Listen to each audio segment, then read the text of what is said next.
Olá a todos, é um prazer estar participando do terceiro encontro do Senabio. Meu nome é Triciana, eu sou a tecnologista responsável pela plataforma de citometria de fluxo e self-sorting do Senabio, e hoje eu vou discutir um pouco mais com vocês os princípios básicos e aplicações dessa técnica. Eu espero que vocês consigam entender como a nossa técnica funciona, como a plataforma trabalha e, principalmente, como a citometria de fluxo ela pode ser muito importante para o desenvolvimento do trabalho de vocês. Vou deixar aqui o meu contato, o contato da plataforma, e vocês podem ficar à vontade para me procurar ou entrar em contato por e-mail, que vai ser um prazer. Então, a citometria de fluxo é uma técnica que combina um sistema hidrodinâmico, óptico e eletrônico para realizar análises multiparamétricas de forma simultânea, rápida e individualmente de partículas em suspensão. Essas partículas elas possuem natureza diversa. Na grande maioria das vezes, elas são células, podem ser células procariotas, células de origem animal, células de origem vegetal, mas não se limita a isso. A gente tem, tecnicamente, uma limitação de tamanho, mas qualquer partícula que esteja em suspensão é capaz de ser lida e analisada por citometria de fluxo. Então, a gente pode incluir plaquetas, pólen, sedimentos. Então, é uma técnica realmente que tem uma versatilidade muito grande. Além disso, ela tem uma alta sensibilidade, especificidade e reprodutibilidade estatística, o que faz com que seja uma técnica muito robusta e muito difundida no meio científico. Com a citometria de fluxo, a gente consegue analisar de uma forma muito rápida um grande número de partículas. Além disso, é possível que a gente consiga avaliar diversos parâmetros de uma forma simultânea, e esses parâmetros podem ser avaliados tanto qualitativamente quanto quantitativamente. Eu coloquei aqui que o preparo da amostra é simples e rápido, entre aspas, porque isso vai depender muito da amostra. Se a gente está trabalhando, por exemplo, com um tecido no qual as células já estão em suspensão, como no sangue periférico, realmente vai ser muito fácil e muito simples fazer esse trabalho com essa amostra de marcação e de preparo para a citometria de fluxo. As células já estão individualizadas e realmente é um trabalho muito simples. Agora, os tecidos sólidos, como por exemplo tecido cardíaco, tecido hepático, tecido epitelial, eles demandam de um preparo maior para que essas células sejam dissociadas do tecido e fiquem de maneira isolada para serem feita a análise em citometria de fluxo. Isso demanda um pouco mais de trabalho, mas é totalmente factível e é um preparo que geralmente a gente tem de rotina na nossa plataforma. Para que vocês entendam melhor a técnica, eu preciso falar um pouco mais de detalhes dos sistemas que compõem o citômetro de fluxo. O sistema fluídico ele é a geração de um fluxo hidrodinâmico contínuo que vai acomodar as partículas em suspensão de forma que elas se organizem numa cadeia linear. Como está mostrando aqui, essa amostra é composta por essas partículas laranjas, que estão totalmente aleatórias dentro da amostra, né, do tubo que contém a amostra, e essa focalização hidrodinâmica faz com que essas partículas elas sejam organizadas à forma de uma fila indiana, uma atrás da outra, de uma forma super importante para que aconteça a análise individual de cada uma dessas partículas laranjas, tá?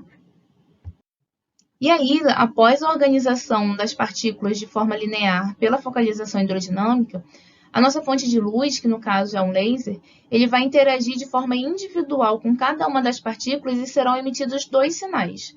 Um sinal correspondente à dispersão da luz e um outro que é a emissão de fluorescência. A dispersão da luz ela vai nos fornecer parâmetros que são relativos às características físicas ou morfológicas daquela partícula.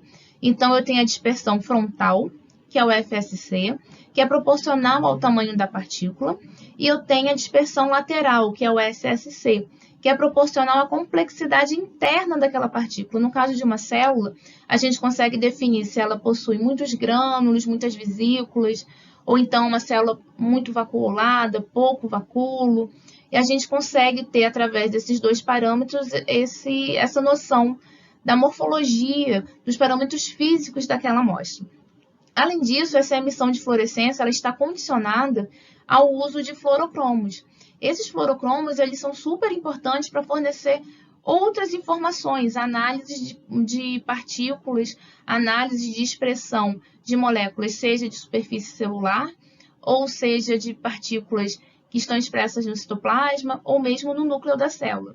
Cada fluorocromo, ele vai também estar acoplado à célula de forma específica, depende qual é o objetivo do experimento e qual fluorocromo utilizado. Por exemplo, a gente tem fluorocromos que se associam diretamente a material genético, seja ele dupla fita, como DNA ou simples fita. A gente também tem fluorocromos que estão acoplados a anticorpos monoclonais, e esses anticorpos monoclonais, eles reconhecem especificamente uma citocina que está expressa no citoplasma, um receptor que está expresso na membrana plasmática, e a partir da interação desse laser com esses fluorocromos que estão inseridos na célula, seja de superfície, intracitoplasmático ou nuclear, a emissão da fluorescência, quando eles são excitados pelo laser, também são capazes de fornecer informações super importantes de serem analisadas dentro de um contexto do experimento. E após a emissão da fluorescência ou da dispersão da luz, existe um conjunto de filtros e espelhos que são capazes de detectar esses comprimentos de ondas que são emitidos, tá? E aí, esses espelhos e esses filtros, eles coletam e também são super importantes para fazer o direcionamento desses comprimentos de onda, dessas informações, para os detectores adequados.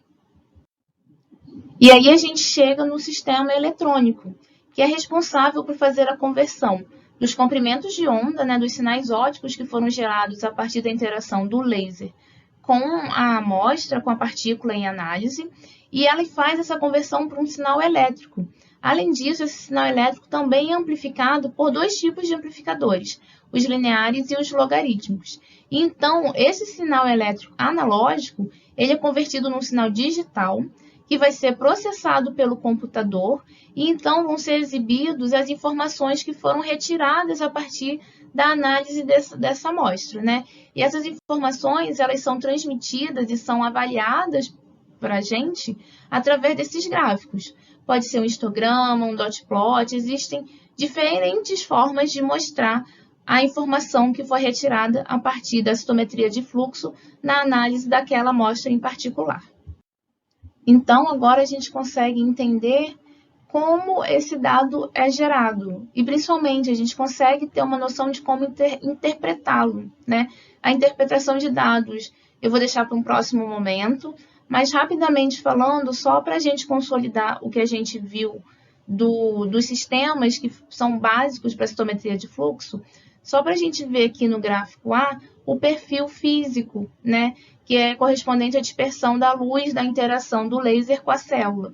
Então, a gente tem aqui uma amostra complexa, no qual a gente consegue definir diferentes populações celulares com diferentes perfis. Então, lembra para mim que o FSC ele é proporcional ao tamanho e o SSC é proporcional à complexidade. Então, eu tenho aqui destacado uma região de linfócitos, que são células pequenininhas e pouco complexas, e aqui eu tenho uma outra região bem definida, que representa uma célula que é um pouco maior que os linfócitos, mas que tem uma complexidade muito grande. Essas células aqui são os neutrófilos, tá? E por suas características fisiológicas, a gente sabe que são células que realmente acumulam uma grande quantidade de grânulos, né? E aí, além disso, a gente também consegue definir aqui o sinal de fluorescência.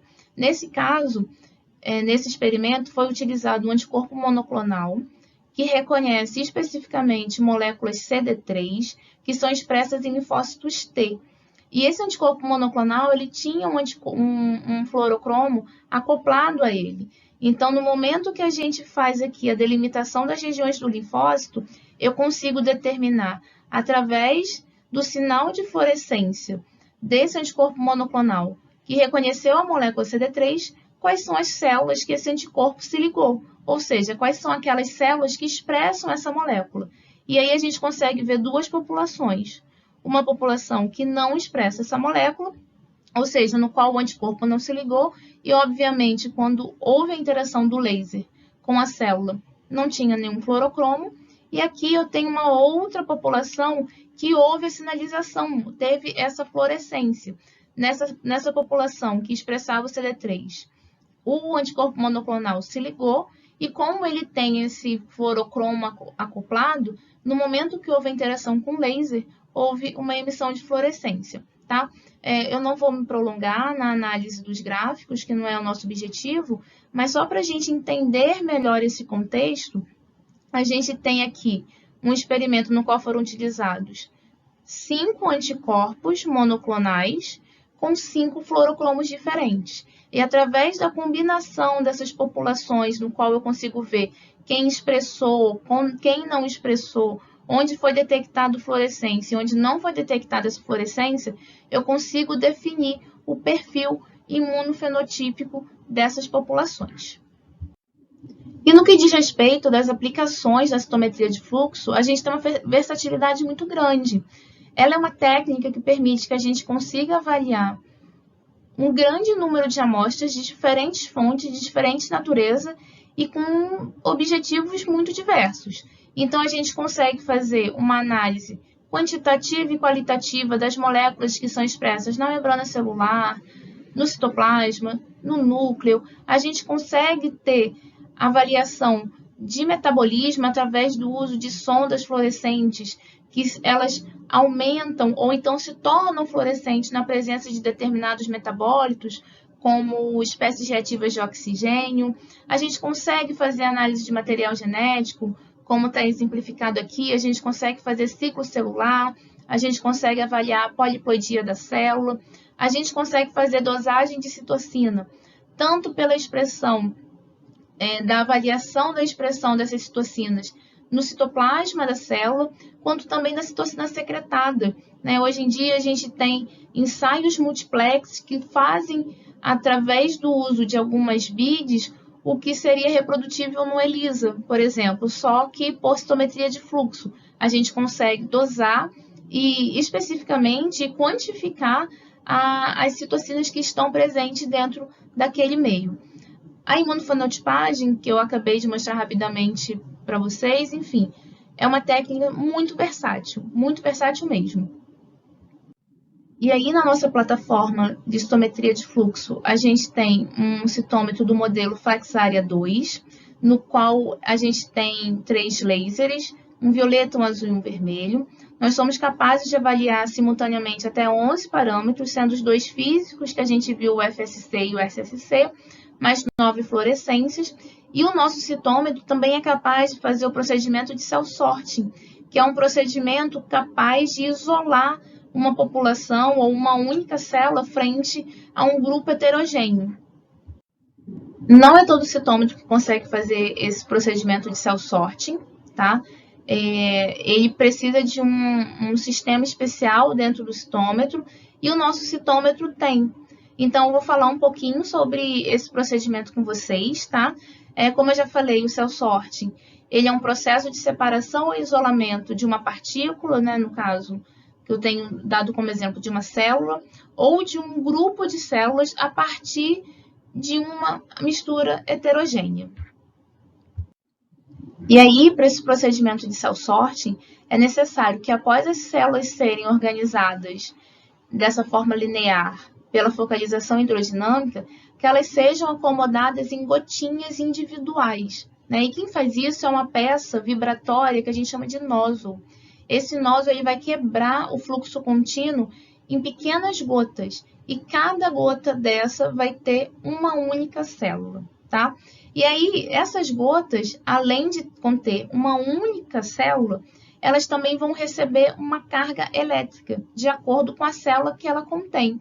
Ou seja, no software, eu vou determinar que determinada gota, caso ela tenha o evento ou a célula que eu desejo fazer a separação a partir da minha população heterogênea, ela receba uma carga positiva ou negativa, tá? E a partir desse momento em que cada gota tem a sua respectiva carga, ela vai passar por um conjunto de placas defletoras, tá? Que vai fazer a atração ou a repulsão dessa gota que contém a célula de acordo com a sua carga. E isso faz com que essas células sejam coletadas ou descartadas, tá? E aí as células que são coletadas são aquelas células que foram selecionadas a partir do objetivo de cada experimento. E o cell sorting ele pode ser utilizado com diferentes objetivos. Né? Você pode ter, dentro de uma população heterogênea, você pode querer separar somente as partículas vermelhas, como aqui no exemplo. E essas partículas vermelhas, elas podem ser separadas de diferentes modos. A gente pode ter o objetivo de conter uma amostra com uma pureza total, ou seja, eu tenho um pequeno número de eventos, mas eu tenho certeza que dentro do que foi coletado após o cell sorting, eu só tenho as células vermelhas. Ou então eu posso também fazer um cell sorting para enriquecer aquela amostra, né? E aí eu quero que vocês pensem aqui que esse enriquecimento, ele é quase um enriquecimento puro. Determinados tipos de amostra, a gente consegue um enriquecimento acima de 95%. Né? Isso depende muito da raridade da célula que você quer dentro da sua amostra, dentro do contexto, do seu contexto amostral. Né? Então, esse procedimento de enriquecimento, ele faz com que você consiga um número maior de células, né? Mas que a sua pureza não seja de 100%. Outro tipo de modo operacional que a gente tem do cell sorting é fazer o single cell. Nesse caso, a gente tem uma placa, no qual, no caso, por exemplo, de uma placa de 96 poços, cada poço vai ter uma única célula, né? Super importante para fazer clonagem celular. Então, acho que eu me adiantei um pouco nas aplicações do cell sorting, né? Mas, enfim, a clonagem através do sort single cell, ela é muito mais robusta e muito mais rápida do que uma diluição limitante, por exemplo, né? A gente também pode fazer o cell sorting como uma purificação celular para análise de genômica, sequenciamento, proteômica. Também existe a possibilidade de se fazer a caracterização funcional e fenotípica de populações raras, né? A gente consegue fazer o cell sorting com um grau de pureza elevado de populações que representam menos de 1% dentro de uma amostra complexa, tá? Além disso, também é possível fazer a separação celular, o cell sorting, para ensaios de transferência de populações específicas, né? Quando a gente quer fazer, por exemplo, uma transferência de uma célula GFP para fazer o rastreio dessa célula dentro de um animal que não é GFP. Então, para concluir, o objetivo que eu tinha para discutir os princípios básicos da citometria trouxe os 3 sistemas que compõem um citômetro de fluxo. O sistema fluídico, que é o sistema que vai organizar as amostras, fazendo com que as partículas elas sejam linearizadas, elas sejam organizadas à moda de uma fila indiana, com uma célula ou uma partícula, né, logo após a outra. E isso aqui é super importante na hora da interação do laser com a partícula, né? Fazendo com que esse laser interaja de forma rápida, mas individual com cada uma das partículas que foram sendo acomodadas pela focalização hidrodinâmica. No momento que há essa interação, eu tenho 2 sinais, né? A dispersão de luz, e caso haja uma molécula fluorescente na sua amostra, marcando algum componente celular, ou algum componente de uma partícula ou do sedimento, a gente tem a emissão de um comprimento de onda correspondente à interação do laser com esse fluorocromo. Esses sinais, esses comprimentos de onda, esses sinais ópticos, eles vão ser coletados por um conjunto de filtros e espelhos, né, que além de coletar, eles também vão direcionar e separar esses comprimentos de onda, né, para fazer com que os detectores adequados recebam esses sinais, que o sistema eletrônico vai converter em sinal, o sinal luminoso, né, e em sinal elétrico, e depois converter de analógico para digital, para que a gente consiga analisar e ter a resposta das perguntas que foram feitas para análise desse experimento. Gente, então é isso. Espero que vocês tenham gostado. Espero que vocês tenham aprendido um pouco mais sobre os princípios básicos da citometria, suas aplicações e o cell sorting. Também espero que eu tenha despertado em vocês a curiosidade de saber como que vocês podem aplicar a citometria de fluxo dentro do trabalho de vocês e que venham procurar a gente, venham procurar a nossa plataforma para a gente discutir com maiores detalhes, na sua situação específica. Por favor, entre em contato por e-mail, venha pessoalmente à plataforma nos visitar.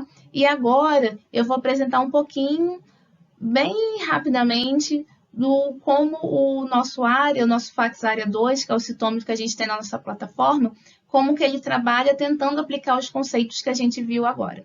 Muito obrigada pela atenção. Então, gente, estamos na plataforma de citometria de fluxo aqui do Senabio 2. Esse aqui é o nosso Fax Área 2.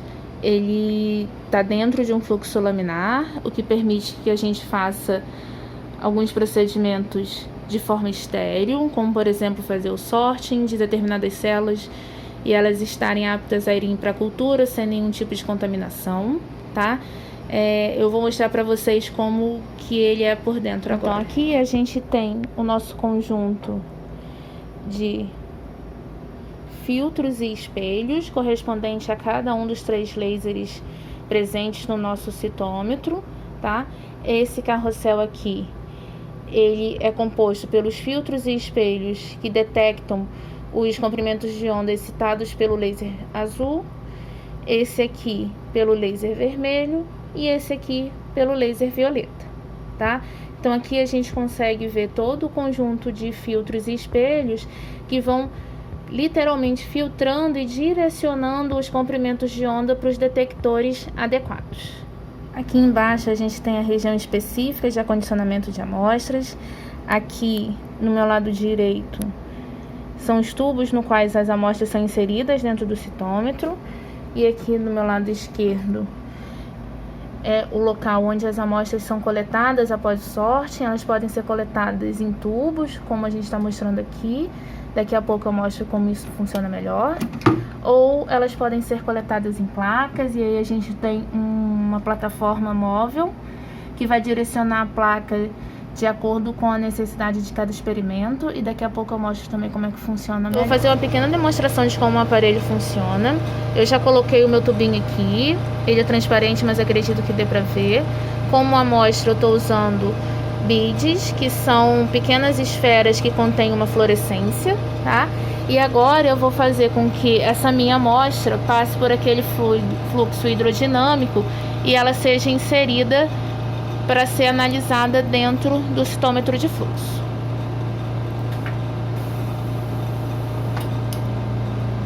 Então a minha amostra ela foi colocada nessa câmara de pressurização, onde está acontecendo aquele fenômeno de focalização hidrodinâmica. No caso aqui, nossa amostra são beads, elas estão sendo organizadas em fila indiana, para que elas cheguem aqui na flow cell e sejam interpoladas de forma individual pelo laser. Como vocês podem ver aqui, a gente tem 3 lasers, né? Não dá para ver eles individualmente, mas a gente consegue ter a noção de onde acontece o fenômeno de interação do laser com a amostra. E agora eu consigo analisar e determinar a composição da minha amostra. Eu consigo definir os parâmetros de tamanho e granulosidade e também consigo definir quais são as fluorescências que estão sendo expressas nessa amostra, tá?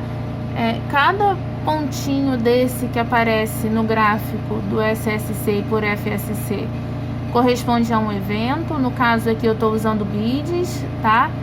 E aqui do lado a gente tem histogramas que representam as fluorescências que estão sendo detectadas.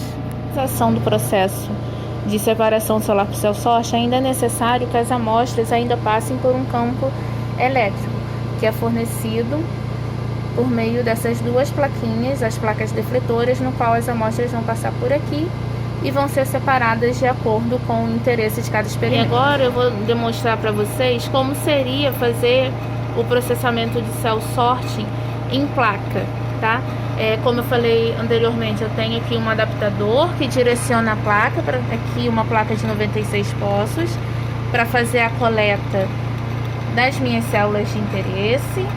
Aqui eu já ajustei o citômetro para o modo single cell, tá? No qual ele vai coletar somente uma célula por poço, né? No caso aqui, uma bead por poço. E a plataforma se movimenta para ajustar a localização exata do poço para fazer a coleta da bead ou da célula, seja qual for o material que estiver sendo submetido ao processo de cell sorting.